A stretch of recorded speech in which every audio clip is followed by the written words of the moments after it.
Hello and welcome to Inside Sources. My name is Laolu Akonde. My take for the week. As a people, all of us Nigerians, we are bonded together by a common humanity that supersedes any and all of our differences. It is that common humanity that explains our human feelings such as empathy, sympathy, and even the duty of care. It is for the reason of that humanity that we call on our leaders today to be compassionate on the suffering of the Nigerian people. Many Nigerians are frustrated, some enraged, but most are agitated about the current hardship in the land. Indeed, this week alone, we have seen a number of street protests in parts of the country where people are expressing their frustrations. We acknowledge that the federal and state governments are not just sitting on their oars, but clearly something is still missing in the way our leaders are conducting affairs. Let's look at two important observations in that wise. The first is on the economic management at a time like this. Recall that last week in one of our segments on Inside Sources, we raised the issue of the need for an active and visible economic management team for the federal government.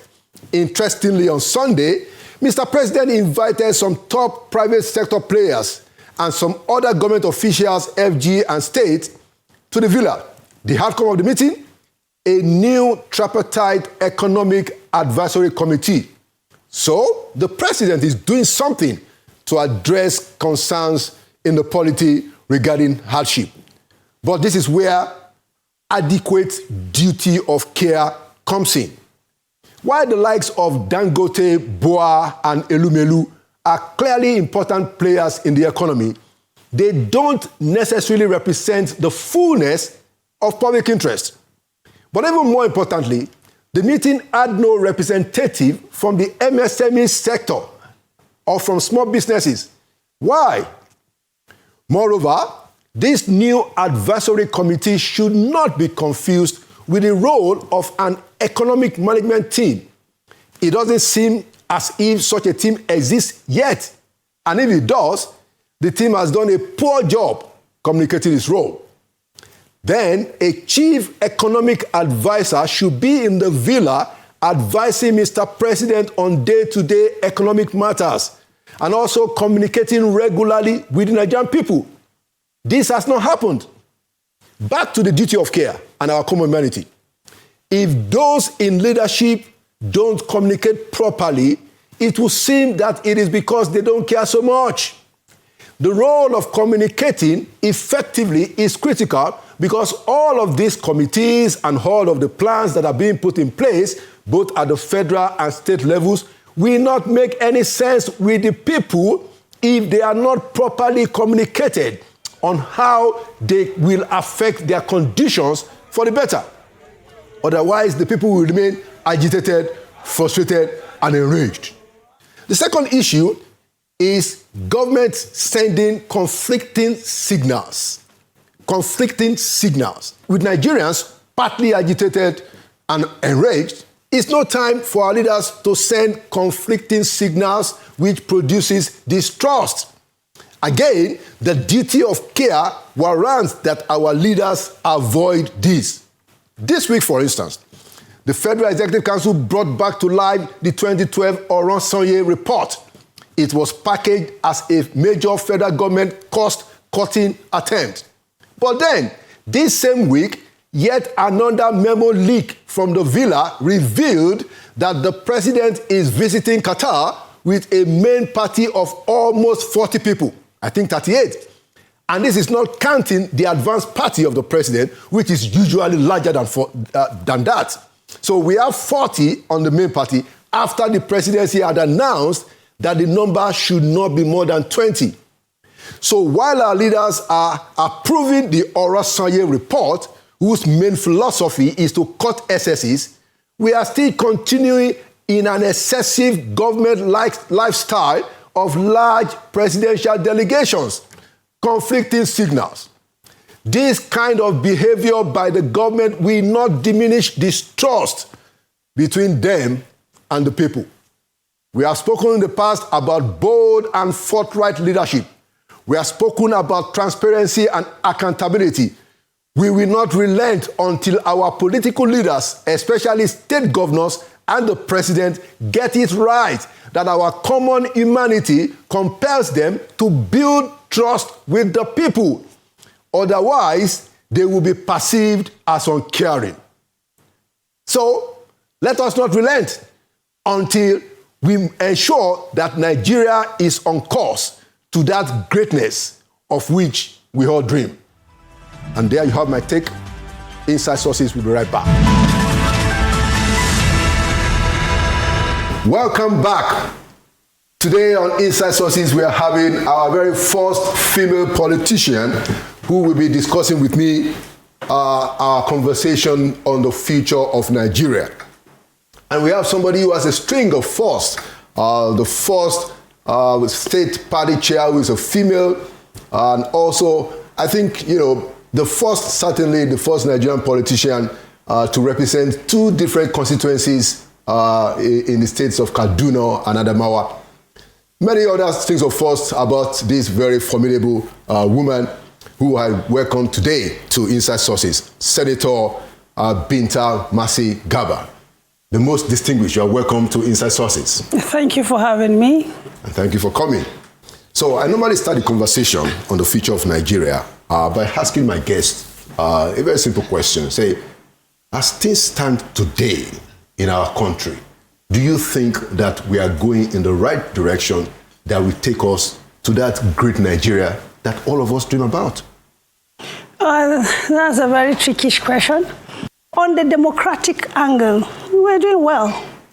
But in terms of the dividends of democracy, every government that comes on board has what he wants to deliver to the people. Right. But unfortunately, what is happening in Nigeria is a global thing. It is not only in Nigeria. The situation in Nigeria is not only synonymous to Nigeria. Right. Because some of us are in Nigeria, we've not heard what is happening in other countries. We'll say that probably things are not working the way it ought to. But the government of the people, by the people, for the people is an all-inclusive thing. It is not, yes, you have a representation of the federal, the presidency of the country. Right. But every Nigeria is a stakeholder in terms of seeing that this country becomes great now or in the future. But it's a process. Right. When I mean is a process, where are we? Where did we start? Where have we gotten the problem? How are we going to solve the problem? So even if the president of the day, of Nigeria of today, now said, okay, these are his agenda for the country, and is going to be fused into every strata of governance. But again, it's left for us as citizens of the Federal Republic of Nigeria to be a stakeholder we are, and now to be a player to see for a better and greater Nigeria. But if you now said, oh, everybody is running away from Nigeria, you run to another country, but some people or the people of that country have made that country to be what it is by a collective responsibility saddled by the constitution of that country. Right. Now, when you now said, okay, there's this syndrome, the first time I heard this from my daughter, Japa. And I said, what is Japa? I said, everybody wants to leave Nigeria. And I said, okay, when you leave, who now will remain to put the country in the right perspective? So you have schooled abroad, yeah? But why didn't you stay when you finished school? You said you wanted to be a contributor, to pay back to the government what the government has given to you via through the institutions that you went through. Right. But the thing is that you and I know that Nigerian problem, it is with the Nigerian people. I agree with you, Senator, and this is my take, and I will make my take, and then I'll let you respond to it. In terms of the political responsibility, it's my view that yes, people and the leaders both have responsibility, and you are right that even from the home, all of these things are meant to be developed. But I think that the leaders, because they control the instrument of force, they set the standard. They are an example. I believe that leaders have more responsibility. And it's my view, my very honest and humble view, that we have not been served so far with the right kind of leadership that can transform this country. We have not. I believe, in fact, that the current president, might be the closest in terms of being a Democrat. Now, he also has a lot of his own baggage, but hey, he has won and is in place. And I think that he is carrying the burden. I had said before, and I made this point, and you comment. I had said before that the APC came in 2015. I supported APC, because I saw the Buhari or Shibajo ticket as something that really promised change. They promised the change, went in 8 years after. I don't think that change has happened. I don't think it has happened. In my view, a lot of work was done. A lot of work, no doubt. But it still fell short of what was promised. And that's why I believe that the political elite must take the greater responsibility for where Nigeria is. Thank you very much for that comment you've made, and I think I totally agree with you. Governance. That's why we have 3 tiers of governance. You have the local government, you have the state, and you have the federal. But a lot of pressure is being placed on the federal government without taking into cognizance the state and the local government. I was shocked and amazed in one of the dailies last week when I saw the quantums of money that were given to local government. The quantum, the minimum was 2.5 billion for a particular state, local government. So now if you have 2.5 billion... That's for a month. For a month in a local government, you won't have this immigrant movement from the local to the state to the federal. So what's happening there? So now, responsibility. I remember we passed a legislation given the autonomy to the local government. But does that autonomy work? Who stopped it? That is what the Nigerians should be asking. I think the government... Because it is their responsibility. They brought them on board, so they are saddled with that responsibility. Because every state governors, to a large extent, will say, the federal government. But now there are some certain funding that is being distributed by the 3 tiers of government. Yeah. So what happens to the 2.5 minimum in just one local government? In one local government for a month. So if you looked at 2.5 into 12, we're talking about 30 billion or thereabout. So now, if you have 30 billion in a local government, you are talking about the insecurity, more especially in northern Nigeria and where I come from, Adamawa State. We're not talking about the standard of education, which in the north is almost in a pitiable state. Now we are talking about the healthcare. So if you have infused 2.5 billion in a local government, obviously the standard of education will increase. The health index of that will increase. But we are not doing that. But everybody looks at the federal government. All the insult comes on the federal government. Now, the responsibility of the citizen is to now ask what happened to the funding from the federal government to the state to the local government. So when we start putting our question in the right peg, then definitely Nigeria will be greater again. But everybody is looking at now it is the party. When you go into election is concluded, everybody has to go back to the drawing board and now see what do I do for my people. So you represent a Nigerian politician, a northern Christian. As a matter of fact, not only have you won an election in a Muslim-dominated areas, you have also won election in 2 constituencies, okay? So I wanted to ask you, how can we then use religion and ethnicity as a binding force? Because we can. Everything depends on the political elite. You did say that religion is the opium of the people. Yes, but it is talking by the elites. Normally, people will follow the elites. Now, that's why the role of the elites is so critical. If the elites of this country say, look, we're going to ensure that these things don't become a debilitating factor, it won't. So, Senator, how do you think we can use religion and ethnicity to bind ourselves together in this country?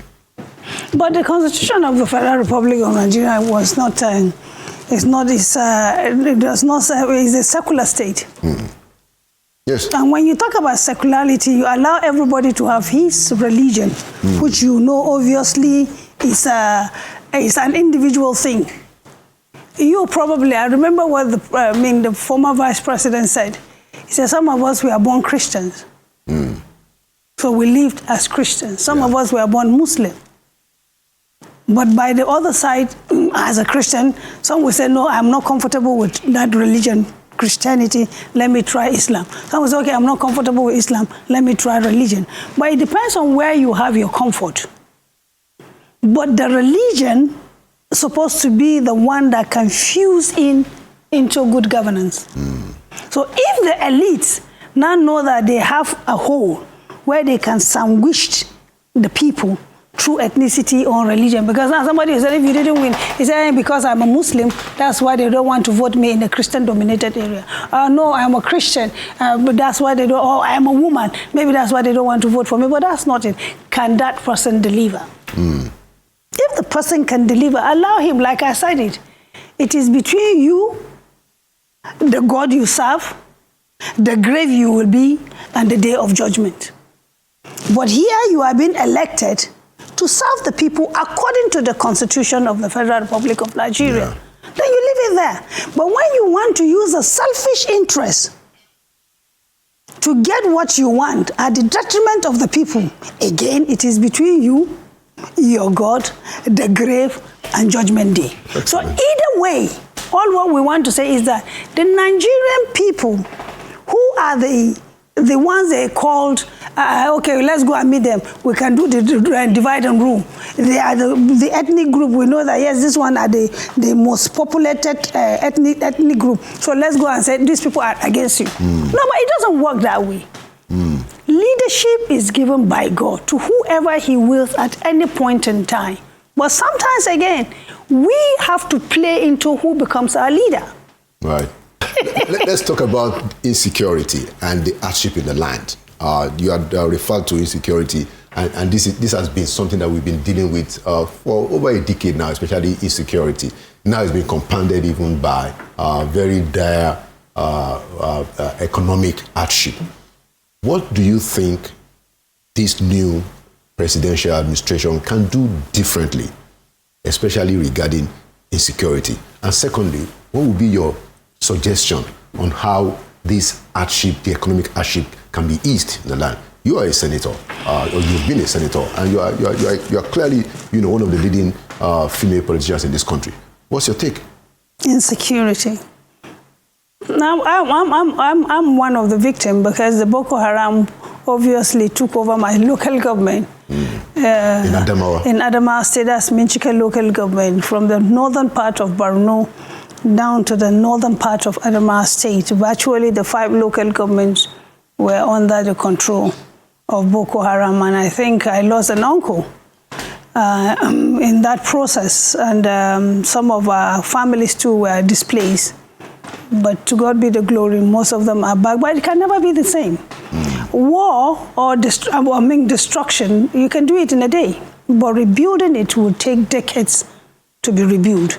And unfortunately, most of the people that lost either parent finds it difficult to go back home. So the negative impact on insecurity consumes everybody. Insecurity does not know whether you are poor or rich, because I can't remember somebody, you kidnap somebody and you say he must bring 1 million naira. And you keep the person. Where even if you look at the family, they can't even bring about 100,000. So they start going cap in hand begging. Then something is wrong somewhere. I was shocked to my marrow that somebody that has to go to school has to pay over 3 million naira for you to get admission into a school, a police academy. So I was shocked. Money was paid to the... They asked the person that they needed 3 million. That's the school that is admitting them. That is admitting it. Now, if you looked at that person and you look at the qualification of that person should be given even a scholarship. But now you are now forcing that parent must bring 3.5 million. Now, if that person at the end of the day goes to that school, this police academy in Kano, and he or she knows that they have paid them for her or him to get that admission, what will be the motive after his mission? Exactly, after school. So now credibility has been thrown into the mud. It's part of insecurity. So you're giving a very serious insight. So it's been part of it. For a federal government that are even given job, you have to buy job. And everybody will be pointing to the president. Whereas we as Nigerians, that you went through by the benevolence of the federal government, excuse me, you were schooled free. You attained the height where you are. Your contribution is to see that what has been invested in you academically should be replicated in others. But now for you to get a job, you have to pay. And people will answer the corruption is from who? So everybody in one way or the other is part of the insecurity. It's a widespread. Exactly. But how do we tackle it? That's the question, yeah. It's you and I. Now you ask somebody to pay 3 million for his child to be admitted, and you want that person to be a security officer tomorrow. Something is wrong. Absolutely. I agree with you. Somebody has gotten a distinction at the end of the day. For 5 years, he doesn't have a work because they're asking him to bring 5 million. Where will he get the money? So that's why you see the youth are no more interested in even working. Now, I want to ask you one last question. On the National Assembly, you have been a member, you're not currently a member, but you've been a member since 1999 for the most part. Many Nigerians see the National Assembly, and since we're talking about the future of Nigeria, it's important to sort this out. Many Nigerians have seen that for the most part, the National Assembly has just been like a rubber stamp, and that it doesn't represent the yearnings of the Nigerian people for the most part. And there are two things that have happened recently that I want you to comment on. The Senate has the power to confirm whatever it is that the president sends. And the president sends names, for instance, of the INEC, and you have Senator Akpabio put his former chief of staff, SSG, and other people who are actively politicians, who are active in politics, to be INEC representative. No objection was had on the Senate. Secondly, at a time when Nigerians were crying about difficulties, government need to cut its waste, National Assembly is buying 166 million naira worth of SUV to each of its members, and it is not bought from Nigeria. What do you say about these things? Do you think the National Assembly has been representing fully the interests of the Nigerian people? And that will be the last question. Thank you very much. I think I will agree and disagree with you to some certain level. When you have a parliamentarian and you are giving them responsibility, you need to see to their security and well-being. There's nowhere in the world we practice the presidential system of America. And why don't you go back and see how the American Parliament have been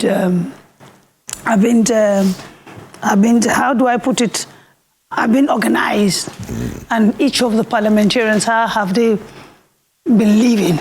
Not in the affluence angle, but saddled with the responsibility to make law for the good of the land. You need to secure the person that has been elected.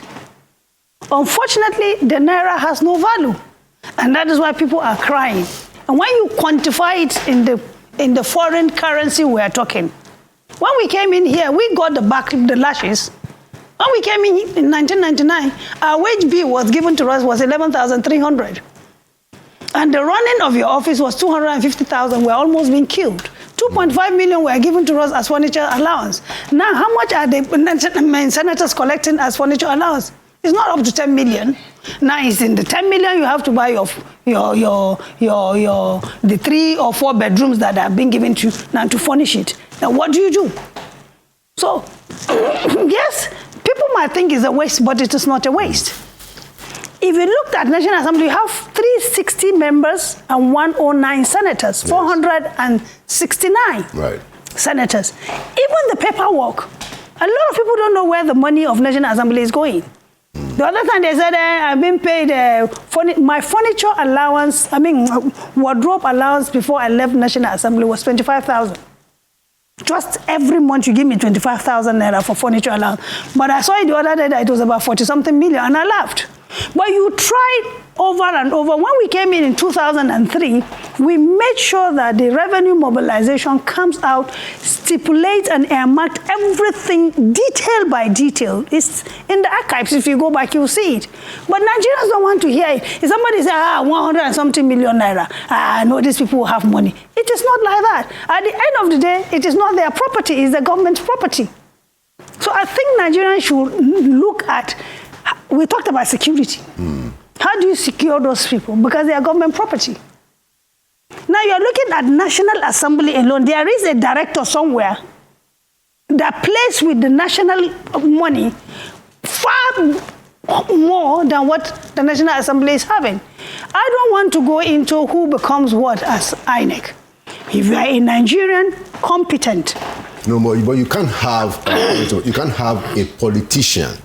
The constitution does not. That was what happened to Loretta. Yes. And the former essay. That Senate but if the Senate rejected it, then a standard has been set. This last one. And then something is wrong somewhere. That's the point. Then something is wrong. Somebody can take them to court. Yeah. If they want to. And I think that is where. Because he who must come with equity must come with clean hands. Absolutely. We must do the thing that tomorrow when we leave there, our shoulders will be raised high. That's all what I want. Excellent. If you finish whatever you are doing, you cannot be, trying to find, are they there? They are not there. But you can come out and people will applaud you. The most important thing is the applause that we need after you have left office. But if the Constitution is against it, for crying out loud, let's follow and go by the rule. Yeah. Let's play by the rule, and everybody will be okay. Absolutely. But Nigerians, we have no any other country that will call ours. Things are difficult. Yes, even the president, when you meet him, I know his lamentation is how do I get my people out of this economic hardship? But we have a lot of things to do. We are almost like a dumping ground. We believe in foreign things. Let's look inward and start saying. And like I will say, we as women, let's plant a garden at our backyard. Forget about, I don't have a land. Go and get even any pot, anything that you know you can do to plant those little things that you will do that will help the family. Because you're going to the market just to buy vegetable. The vegetable that you can plant within 1 month at home, you have the water, you have the whatever. It will go a long way. And the government of the day, Nigerians are crying, but I know that God will strengthen our president and give him wisdom to come out of this quagmire that we all have found ourselves. It's our party, and we must see how we can make every Nigerian to be happy. But it's not easy, but we'll make it by the special grace of the Lord. Amen. Thank you so much, the most distinguished senator. It's a pity that we don't have time to say a lot more, but we appreciate your contributions.